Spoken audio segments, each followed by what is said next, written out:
السلام عليكم يا أصدقائي. اليوم حابب نتكلم عن موضوع مهم جدا، وهو الأساسيات اللي لازم نهتم فيها بعد سن 30. تخيل معايا، وصلت لسن 30 وبدأت تحس إن جسمك مش زي الأول. طبيعي جدا، لكن السؤال المهم، إيه اللي نقدر نعمله عشان نحافظ على صحتنا وحيويتنا؟ أول حاجة النوم. مش مجرد كلام، النوم الكافي والمنتظم بقى أهم من أي وقت. لازم ننام 7-8 ساعات يوميا، وفي مواعيد ثابتة. جسمك محتاج الراحة دي عشان يجدد نشاطه.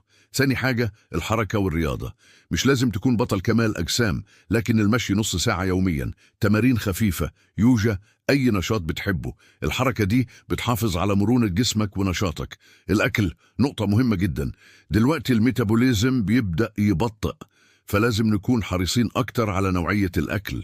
خضار، فاكهة، بروتين صحي، وتقليل السكريات والدهون. الفحوصات الطبية الدورية بقت ضرورة مش رفاهية. زيارة الدكتور مرة في السنة على الأقل للاطمئنان على صحتك العامة، ضغطك، السكر، الكوليسترول. العقل كمان محتاج اهتمام. القراءة، تعلم مهارات جديدة، ممارسة هوايات، كل دي حاجات بتخلي عقلك نشيط ومتجدد. العلاقات الاجتماعية مهمة جدا. حافظ على تواصلك مع العيلة والأصدقاء. الدعم النفسي والاجتماعي ده بيفرق كتير في صحتك النفسية. التوازن بين الشغل والحياة الشخصية أساسي. مش كل حاجة الشغل، لازم وقت للراحة والاسترخاء. وأخيرا الإيجابية والتفاؤل. الثلاثينات مرحلة جميلة، فيها نضج وخبرة وحكمة.